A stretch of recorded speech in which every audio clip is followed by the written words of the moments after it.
Yeah, sure. Okay, I am in my apartment in Maida Vale, and it is 20 to 4. Okay, lovely. Well, same here. Although I'm not in your apartment in Maida Vale, but Alan, you're the founder of a company called Ashore. It's a business that's very much at the cutting edge of the conversation about the way we work. Before we get into the nuts and bolts of what the company is, can you talk about the journey that brought you to launching Ashore? I guess it launched shortly after the kind of resolution, or what felt like the resolution of the pandemic. But kind of you've had a kind of bit of a career progression to get there. Can you talk me through the journey back ashore? Yeah, sure. Yeah, I've definitely had like quite a sort of squiggly career. So I did law at university, and I spent about 5 years as kind of a barrister doing media law, so the kind of Harry and Meghan style stuff for and against Hmm. newspapers. And then in March 2020, I was kind of asked to go in to Treasury as a special advisor during COVID. So I did that for basically 2 years, and and was reshuffled over to the cabinet office for a few months towards the end. But alongside that, the big thing that me and my kind of wife had spent a lot of time doing was traveling around the UK. So like visiting different bits of it, and sort of I had jobs that were always on, and I was always like very tempted to kind of have my cake and eat it. And so at the basically at the beginning of sort of 2022, I decided, when our first child was born, I decided to kind of leave government and sort of explore this space, and particularly around, this trend of people kind of being able to kind of to work anywhere, and the kind of flexibility that come from the pandemic, and sort of seeing where that went and where that journey might take us.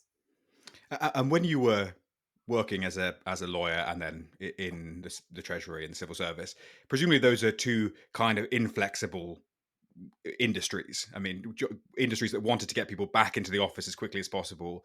Actually much more rigid structurally. So was this a kind of rebellion? We'll come on to what actually Ashore is. I'm conscious of, but was this a sort of rebellion against the what you'd experienced in your working career?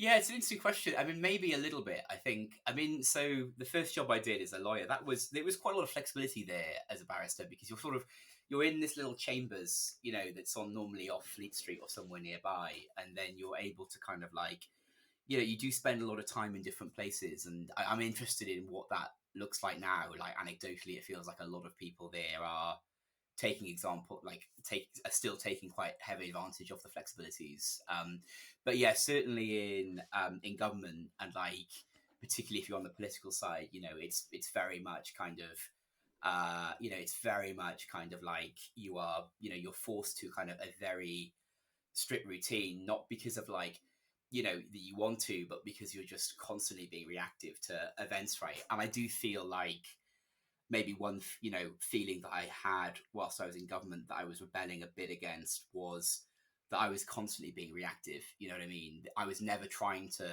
deal with a problem for more than 2 hours, and Mhm. the ability to like get away and like have the time to do some like strategic and creative thinking, like the closest I could get to that was like walking around Regent's Park, sorry, St James's Park, so I definitely felt like I was missing that. So maybe there is like a sense of rebellion in it. Yeah. Okay, so then that brings us to Ashore. So give me the sort of elevator pitch for what Ashore is. Yeah, sure. So, Assure is a platform that basically lets businesses, managers, and employees book stays in homes that are kind of designed for kind of creative and productive work. So, often you'll be in kind of like a hybrid organization or a remote first organization, and you'll generally be working out of like your kind of home office, or maybe going to the office a few days a week. Like we're big believers in the fact that like going somewhere new, disrupting your routine is like a really great way to kind of unleash kind of creativity and productivity. And so what we do is we let people, or couples, or like small teams go away in our homes, and they basically use them to kind of work on basically whatever they're working on. And our kind of bet is that that helps unlock something within our users, because when you're away, you're in a different place, work feels like slightly different to how it normally does. So who is your customer base here? Are you an agent for people who want to market their properties as staycation people, or are you a broker for people who are looking for staycations? Yeah, or sure. both? I mean, yeah, exactly. Yeah, we're sort of like a marketplace model, so we spend a fair bit of time thinking about both sides of the marketplace. So on the kind of supply side, so generally, so we don't own the homes, so these are people across the UK, whether it's kind of like a farmer that's converted their stables, or it's like an artist in Hay on Wye who is interested in like using a space for something else. And so they're kind of across the UK. I think generally our users, they work in like tech or professional services. They're generally based in a city, so they're not really nomads. They're quite sticky. They've normally got something sticking them to a city, and our three main cities are London, Bristol, and Edinburgh. And they'll work. They could be like a product manager, like a tech company. They could be the founder of a startup, or they could be like a lawyer, at a kind of law firm. But what they really want is just the chance to escape for a couple of days and Mm. step away from the everyday and focus on something new. And are you mainly selling this direct to consumer, or are you pitching this to corporate organizations that want to send half a dozen team members more away for a little bit, sort of a glorified corporate away day, sort of perk sort of thing? Yeah, Presumably that's where the scale is. yeah, exactly. Yeah, it's kind of one of those things where we started with a consumer facing thing. And if I think about our first users, they were very much people themselves who were doing it off their own bat, or like freelancers. But what we found, it's interesting really. I mean, when I started it, I was kind of quite agnostic about what it would look like. But I mean, the two things we discovered very early on, the first was that when people were going away to these places, they were going away to work, and they were being like incredibly productive. And I hadn't really expected that, and that was like a very good thing. And that was also what was bringing people back. And then secondly, yeah, companies kind of getting interested in it, because I think a lot of companies feel like they haven't quite got it right.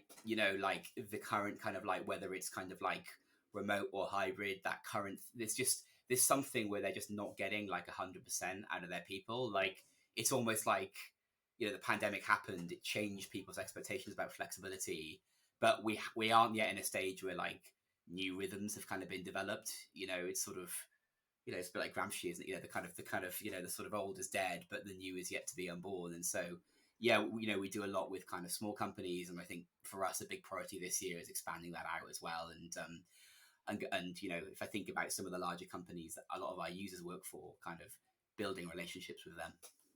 Do you get a sense of the rough direction of traffic in terms of whether people are going to be coming more back into the office? Obviously we had this situation immediately post pandemic where companies were still tied into big real estate leases and wanted to push people back into the office to kind of like justify that investment. We're almost now out of that cycle, in that a lot of companies have scaled down their office space investment, have tried to cut back on that, have introduced a more hybrid model, codified it into their way of doing business. Do you get a sense of where the dust is going to settle, or is it just waiting for the next black swan event to come along and change everything? Yeah, totally. Yeah, I think it's yeah, I agree with that. I think that really is right. I think what we saw, I think, directly after ultimately there's one major thing that we've seen, which is that flexible expectation is here to stay, right? So people generally, when you ask them now, they value the ability to work flexibly as much as like an 8% pay rise. In some Mhm. sectors it goes up to 20%. And we've had like so many kind of grand excitations from various kind of newspapers and stuff, like, okay, this time we're going to be back to the office full time. And I think that hasn't really been seen to play out. And that kind of original, I think, right in the wake of the pandemic, you had these two kind of positions. One was like, we're all going to go remote, like offices are a waste of time, cities are a waste of time, let's all just go and live in like Starlink RV vans and kind of connect up via Apple Vision Pros. Oh, And sounds then we nice. kind of like, yeah, that does sound nice. Yeah, that's, yeah, as I was saying that, I was kind of like, yeah, I'm pretty into that. And then the second thing is like, this is a blip, and it's going to revert right back to kind of 5 days. I think now we're in the gray area, right? For every company, it's like a hybrid.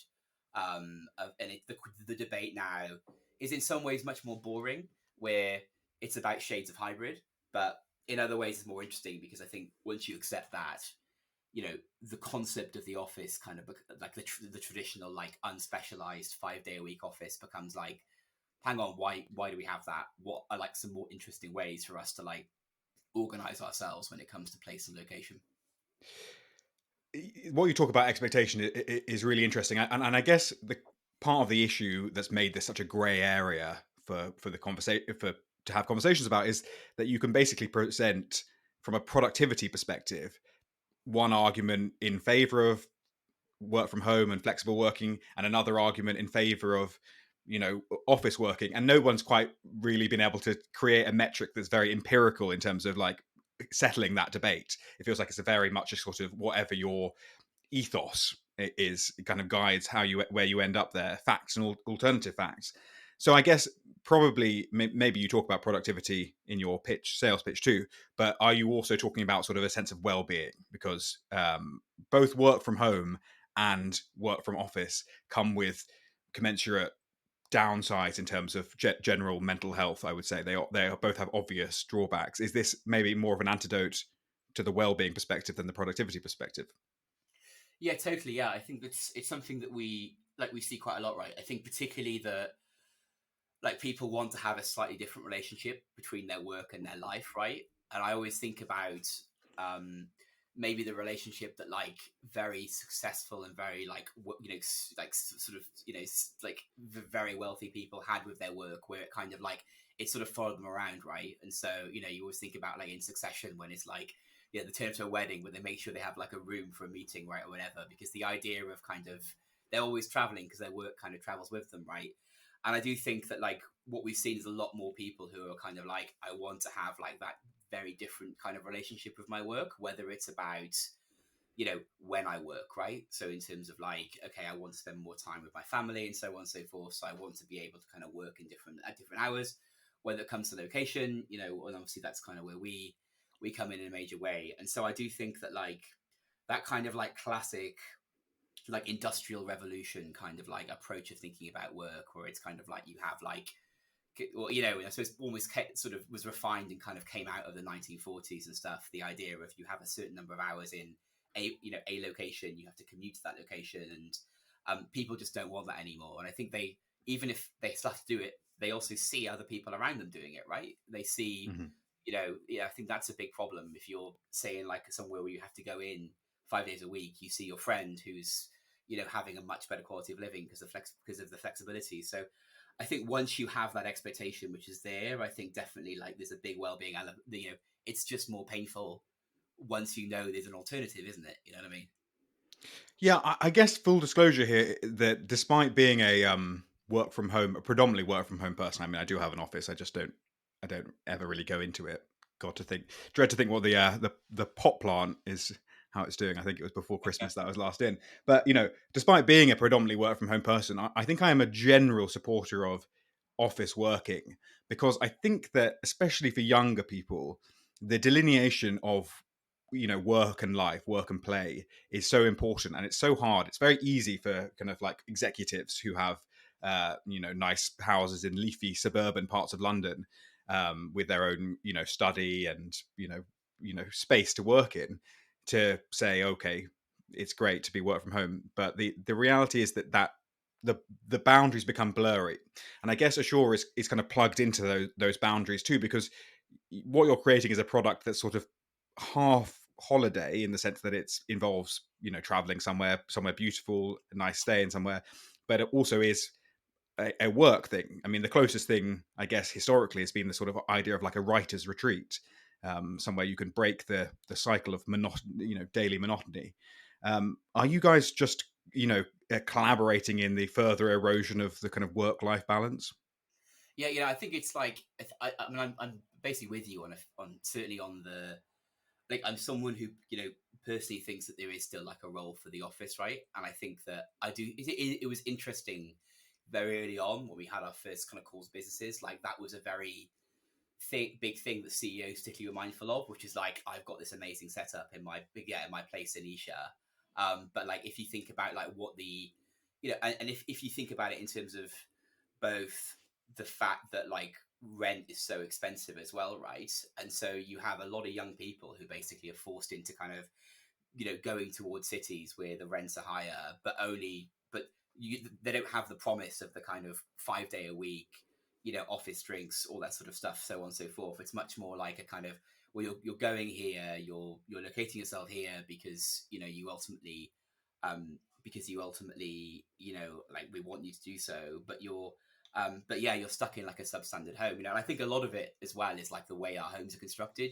I think that one of the one of the areas where we play, so we kind of have in every home, we sort of make sure they're set up for working as well as they are for living in, right? And I Hmm. think that's a big problem. Is like, is that so take your average Roman home. It was almost like you walk in and you go left to the office bit and go right to the kind of like chilling bit, right? And then because everybody was working in factories or in offices, homes that were built in the sort of 20th century didn't need to have like offices and so on and so forth. And so where I think the work-life balance really erodes is where you don't have places with those specific spaces. Like certainly we've got two kids, we have one office right in our flat in London, you know what I mean? There's like always a bit of tussling about that, right? And it's never, particularly when you've got children, it's never good to like be trying to do a Zoom call and you've got like two kids running behind you and so on and so forth, right? And so yeah, I think that I think what we're trying to do is kind of like at the moment you have this very negative blending of work and life often where people want to do it but they just don't have the tools. And I think we see Ashore as like a way of providing people those tools that means that they can blend it in a really good way where for some of the morning they might go surfing, then they can sort of close themselves in like a specialized office, they can do great work, they're not worrying about the internet, they're not like feeling judged because of their Zoom background, and then they're back to it with their families in the evening. So it's kind of like, yeah, trying to blend the both but doing it better. Yeah, it kind of speaks to that difficulty in measuring the kind of quality of people's work time. And I think the clocking in, clocking out culture that was a big thing in like factory work and even office culture, kind of historically. I guess that during the pandemic that became a whole thing of like remote work too. You wanted to be seen on Slack at 8 a.m. and then you wanted to make sure you sent your last email sort of 9:30 p.m. to make sure that you've done a nice long day. When the reality is, we'd all be better if we spent 3 hours surfing in the morning and then just did all our work in a consolidated time period in the afternoon. But it's just very hard to measure that. Yeah, totally. I always remember when I was at university, like, and I remember that there were some students in like one of the kind of, and they'd always be underperforming, and the reason was because they would socialize and they would work collectively, right? They would work together, so they'd go to someone's room every day, and they would like all six of them would walk around, and they would like sit there and just revise and work together, and because they were trying to like blend their like personal time with their work time in a way that Mm. they just got the worst of both worlds, right? So I think a big good exam question for us is like, yeah, can you turn what is like what should be like what some people feel is like a defensive, you know what I mean? Like, how am I going to be able to go somewhere new with my team and make sure that we're like performing, turning it all the way to the other way, which is like an artist retreat, as you say, where okay, I'm going away and I know I'm going to be more productive. Yeah. So I kind of get where the product works in terms of if I were running Goldman Sachs, brilliant. It's a lovely thing to be able to offer your staff a week a year to go off and work from a beautiful place. If I'm a kind of burnt out freelance UX designer who earns, £30,000 a year, and I just really, I'm living in London, we've got housemates, I want to get away for a bit. Is this a product that you think could work for someone like that, or is it that they have to go on Airbnb and spend half their savings on spending a week in you know Newcastle? Is it at that level? Yeah, totally. Yeah, and I think for us, like, it's important to yeah, to be able to play at every level, right? Because I think if I were to think about a lot of our users to begin with, like a lot of them were freelancers, right? And like freelance designers, or like yeah, or like content creators as well, like Substackers and so on and so forth, right? And like for us, it's like a kind of a big part of the mission, right? And so being able to make sure that like Ashore stays, are kind of like, that we've got the tax situation bottomed out, right? So they're kind of, so that, they can be like deductible and so on and so forth. So it is very important for us because like, and I also like, if you think structurally where the mark, where the labor market is going and like the disruption that's coming from AI as well, right? Like, our view is that like, my view anyway, is that, we need to be leaning more into kind of like creativity, not less, right? And so anything we can do to give people an unfair advantage, like we're so up for it. Yeah, absolutely. I guess that putting the humanity back in technology is something that I think is a good hedge bet on where the future's going.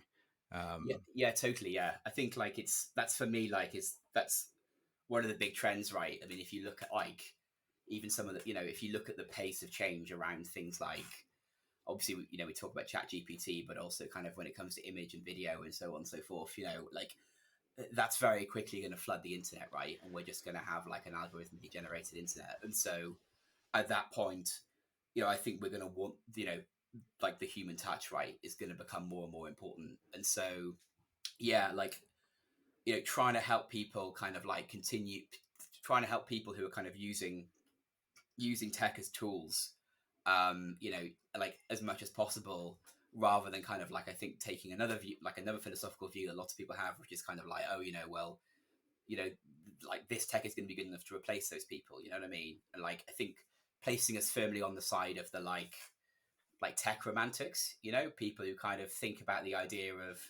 um of yeah, of like, I suppose it goes back to the Steve Jobs idea of the kind of bicycle of the mind, doesn't it? You know what I mean? For the computer, that original vision of like, a sort of slightly 80s kind of, sort of hippie kind of thing where you have the kind of machine and man working in harmony mm. rather than kind of like something that looks a bit more like the Matrix. You know what I mean? Yeah, it's also good because you've got a company there that your investors can be relatively sure that AI Unleashed, the next iteration of AI Unleashed, is not going to be able to create a perfect facsimile, because I don't think AI are going to break out and start renting out properties, or creating beautiful vistas for people to work against. That tactility, the realness of the product that you're ultimately selling. Now they may be able to gazump you in the marketplace, but at least at its roots, there's something real to play with. Yeah, totally. Yeah, and I think it comes to like a philosophical difference between like us and AI, where as humans we're like embodied, right? And Mm. so the physicality matters to us in a way that it doesn't to like whatever intelligence might come out of like whatever Chat GPT like version 6 looks like, right? And I think that yeah, it's an interesting like thought question, isn't it? Like does as like this, as the kind of as screens get better and better, right? Do we end up in a kind of like Ready Player One style world where like, well, the physical world doesn't matter anymore. We can just let it kind of, fall apart because we're all just completely online all the time. Or do you want to kind of like pick up a shovel and kind of, and defend, the importance of like place and space and like the physical world? And I think we're very much like on that side of the line. Okay, two final questions. Firstly, where are you now in terms of this project? Like, it's only been, I don't know when you founded it. I was listening when you said earlier, but I think 2021, something like that, 2022. Yeah, basically. So I've been working. I kind of in the early days, it was just me on my own with like a Squarespace page, like just talking to people with 3 homes, and then we've basically been running at it for a year now as a kind of team. So I Right. think our like official Ashore anniversary is like in February, on February 2nd. So Oh, you can we go on a yeah, team retreat. yeah, exactly, yeah. We should be like dog fooding our own. So yeah, it's been going for about a year. And what's the sort of scale you're at now? Yeah, sure. So at the moment we're kind of so we have like 30 homes across the UK, so a really nice level of coverage in the UK. I think for us, right? I think the big vision, the big picture is to kind of um, you know you know really really go as big as we can, because a world in which no matter where you are, you're like less than like a couple of minutes away from somewhere where you're able to like do really great work. You know what I mean? Like, so wherever inspiration strikes, you're ready to kind of be able to capture it. Is a that like feels to me like a good world. Mm. So for us, I think our plan now is just to kind of keep on, keep just sort of just keep on focusing in the UK, and then I think see where things kind of take us next, basically. But yeah. And sorry, this is I'm having an extra question, but I can see there's obviously a temptation. There may be a temptation from investors to push this into a space of being a sort of Airbnb for short-term working rentals, including office space. Is your ambition to keep it being something where it's almost like destination, some places that are worth going to, that create this sort of well-being and mental health element, or do you see it like down the line at scale also being, you know maybe people subletting office space for short-term lets. Yeah, totally. I mean, it's interesting to see what I mean. So we've started with this single kind of wedge, right, which is like the these where we've identified the biggest market need, right, which is like these relatively small homes for like individuals, couples, small teams to like get away and do focused work in a world that makes it very hard for them to do so. It's interesting to think about where we kind of like expand from that. Like I think ultimately, for us, we want to, it's about differentiating as much as possible, right? And because I think realistically, when you really talk to our users, we're not selling a home. We're selling like we're selling like a chance to get away and work on something, whether it's Mhm. like your plan for your startup for the year ahead, whether it's like a new Substack, whether it's like a plan for a new podcast series, right? That's kind of really what we're selling. So the more we can lean into that, the better, I think. And so it's the and that involves, I think, focusing a lot on the actual experience itself. So helping people to do great work when they're away and leaning into that, I think, rather than sort of like here's a home, off you go, right? Have a go with it. I think for us, what's really important is like treating these moments as like experiences for people to kind of, okay, I'm aware, I've stepped away, I can now focus on that thing I've just been desperate to focus on for the last 6 months. Mhm. Okay, and then finally, final question is to say, parking ashore to one side. If I made you, Aled McLean Jones, the minister for the future of work in the UK, but don't limit yourself ideologically to the UK. What would you be pushing as an agenda? Because presumably Ashore has exposed you to the myriad issues facing the modern worker. And what do you think are the big things that you would want to encourage? Not this is not crystal ball gazing. This is probably the world of work will not go where we want it to go. But what would you want to encourage?